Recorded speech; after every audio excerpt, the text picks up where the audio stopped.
Hi, good afternoon, good morning, everybody. Michelle Silverman Bedell from Silverson's Realty Leslie Jones. I'm Maria Esposito. from Citizens Bank.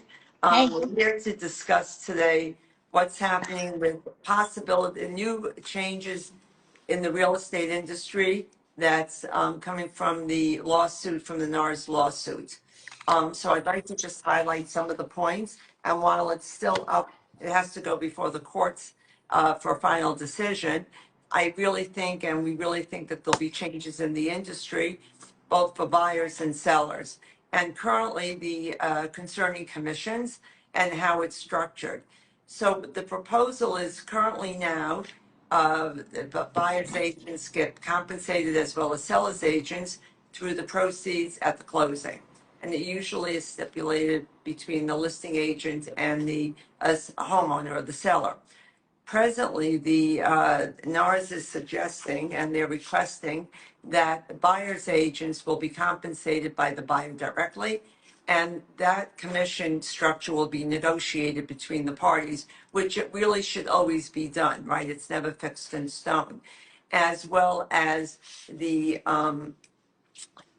compensation, actually compensation can still be given from the sellers, or the homeowners to the buyer's broker, but it cannot be written in the agreement. It could be a kind of an offline or an off MLS agreement between the homeowner and the buyer's agent or their own agent. In addition, a seller can also give a seller's concession, and that can be stated in the listing, such as they'll pay for a closing cost or other kind of anything that the buyer may need in the transaction. That can be stipulated in the agreement, in the listing agreement. So these changes really will have a great impact on the way we do business. And it could have impact on people are concerned about their commissions. Will a buyer be willing to pay for a commission because they never had to before? In addition, there was one other point that came out, and I think that this would be very useful and really help explain the process to the buyer in terms of what their broker does for them. So they'll have to have an exclusive right to represent agreement signed. That will be something that will be required from all MLS realtors, those associated with the MLS or NARS. And your function or what you do for a buyer will have to be stipulated, as well as the length of the agreement, such as in the listing agreement, as well as the commission that you've agreed upon. So some people feel that there'll be a menu of services that you'll be providing. I'm not in favor of that. I feel it's very hard when you're working with a buyer to really say, well, I'll only be doing ABC for this amount of money.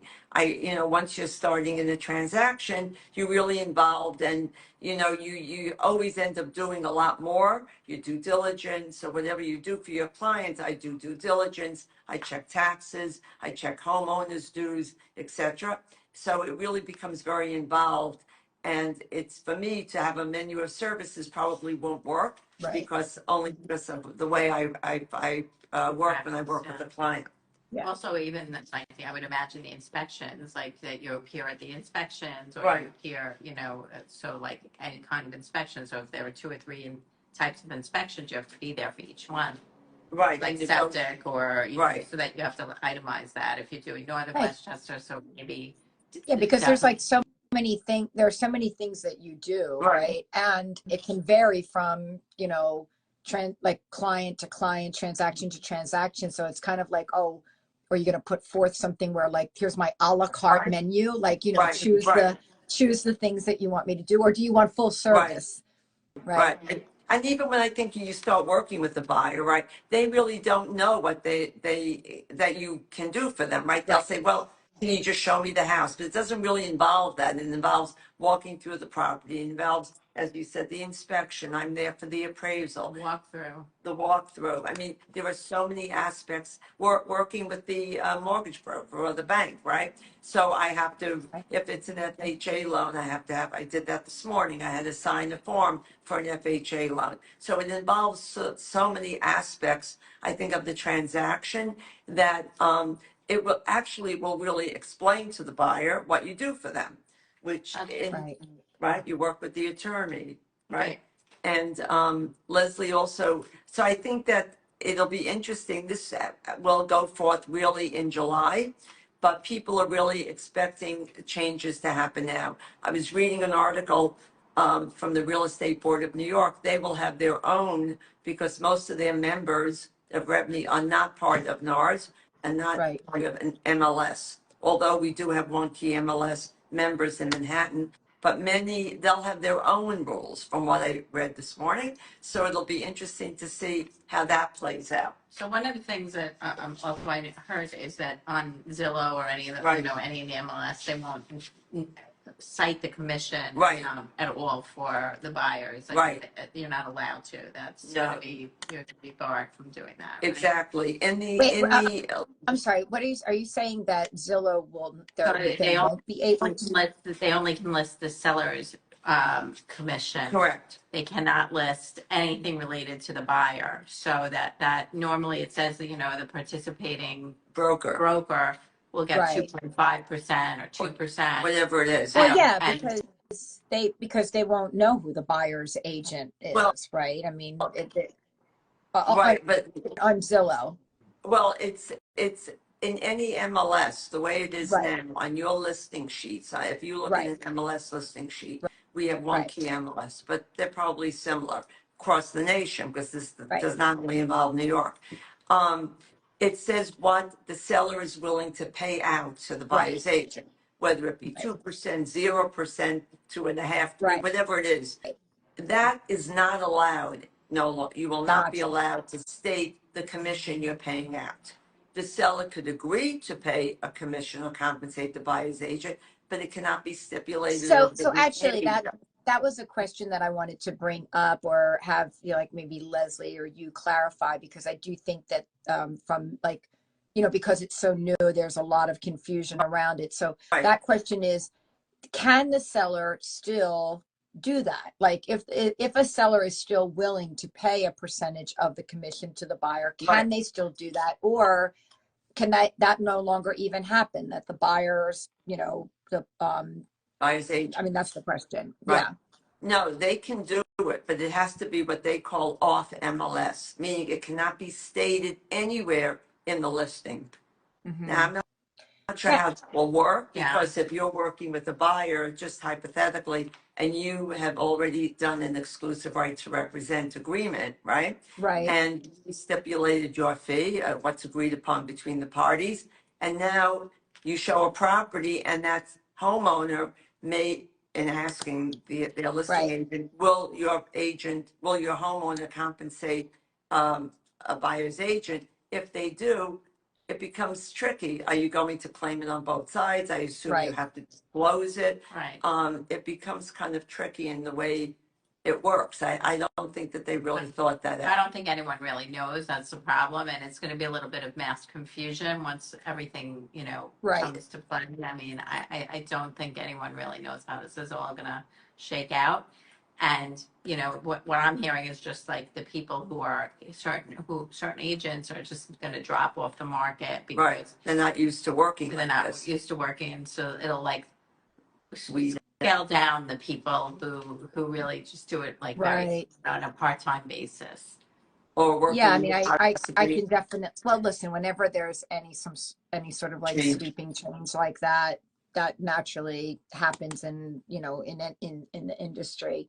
On the lending side, where what we're trying to think through is, okay, how is this going to be like reflected? Is it on, if let's say the buyer is paying, the buyer's paying the Right. commission to their buyer's agent, is that going to be reflected on the purchase agreement? Is that now need to be disclosed on the closing disclosure? Because typically what the seller's paying to the seller's agent is on the CD, on the closing disclosure. And if it's on the buyer side, now this is additional cash that the buyer needs to bring to closing. So from, Correct. as the bank, as the lender, do we need to verify that they have those funds, those additional funds to close now? So I think you will have it, to. Yeah. Right. And it you would think it so. also will affect on psychologically almost, or even really practically, how much the buyer is willing to pay, right? So they have to Yeah. factor in their closing costs, their down payment, Yeah. and now a fee. So it could bring down prices. It also could affect the concept of dual agency, which we're allowed to practice in New York. Other Right. states are not allowed. It may affect, will we continue to do dual agency? So I think that, a lot of issues will have to be considered when this finally works and starts. And I'm not sure that all the issues have been really thought out practically. But I think that the Yeah. good thing about it is that the concept of transparency and that Right. buyers will feel that they could opt to pay a certain price for a house and pay a broker a fee because they probably never considered who pays the commission. And also, I think homeowners will really feel that they have a right to discuss, how much of a commission they're willing to pay because nothing is ever written in stone. So, Right. it'll allow for a lot more transparency and I think honesty in the way we practice. Right. Absolutely. And I think once it's going to take several months for things to calm down and people to understand exactly what their roles are and how it all Right. changes. I just think none of us really know. Definitely, you and I are less involved in this than Michelle. She definitely will have a closer Right. pulse on this, Right, right. and then I only hear it, from the agents I hear from when I'm doing closings and things like that. But I'm Right. not in showing homes and dealing with the agency agreements and things like that. So Yeah. Right. I think I that one do. other, I'm sorry, go Oh ahead, no, Marie. I was just going to say that, like, I think I once heard that, I mean, look, there are so many people that have their real estate license, right, that can practice real estate. But as you and I know, Michelle, what, like 80% of the homes that get sold are probably sold by, 20% of the Right, actual practicing. And so, you're probably right in that this will, I think when anything like this happens, it's sort of like a survival of the fittest, right, mentality starts to happen. And like, those people that are only like sort of doing it part-time or what have you are like, oh, you know what, like, this is too, I can't figure this out, it's too complicated, I'm not sure how I can even make any money at this. And they either have to dive completely in or they get out. right, Yeah. yeah. yeah, Well, I think It's what this happened will in my really, industry too, with changes that 100%. we had years ago. right. Exactly. This happened in 2008, right? When the market Yeah. was great in Yeah. 2005 and six, it was easy to make a transaction. When you Yeah. really had to work for Yeah. your fee, and it wasn't so easy at that time in 2008 during that recession.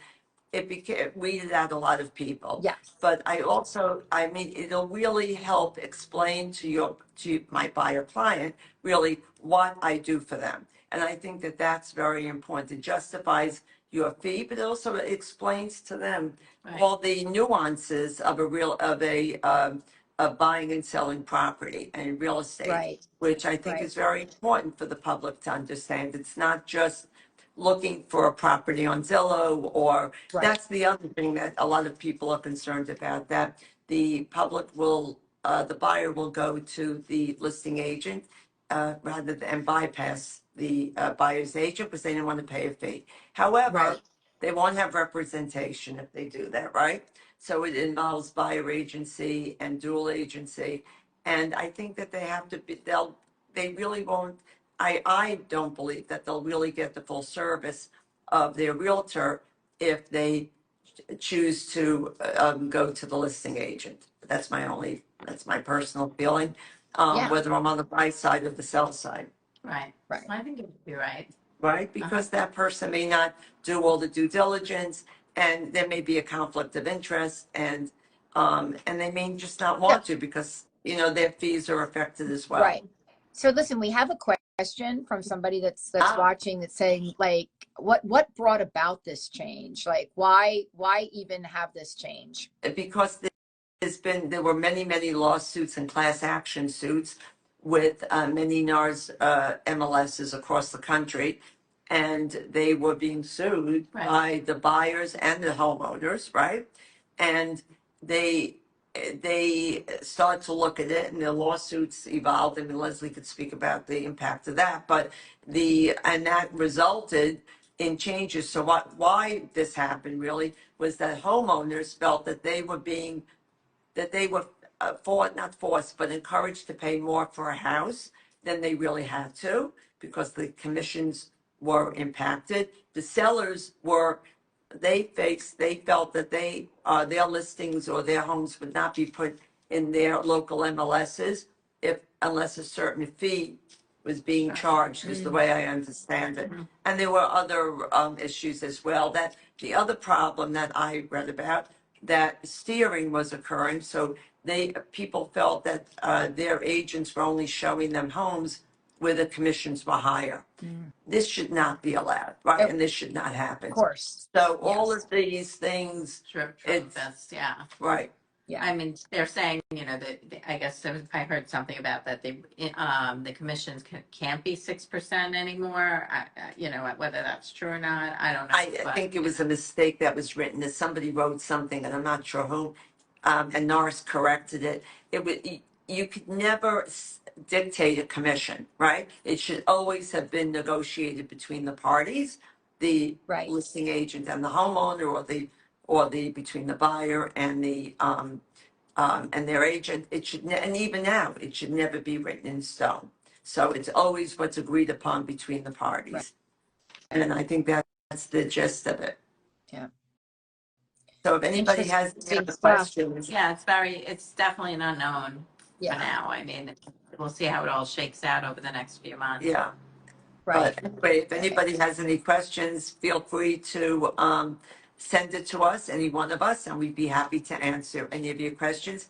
And we look forward to seeing you next Friday in the morning, Friday All right. Live. Have a great Sounds weekend, great. guys. All Bye. right. And Well, you great have to see you, the ladies. I on missed seeing Sunday. you the last couple of weeks. So have a great weekend. All right. Be well. Take- Bye-bye. Take care. Bye-bye. Bye-bye.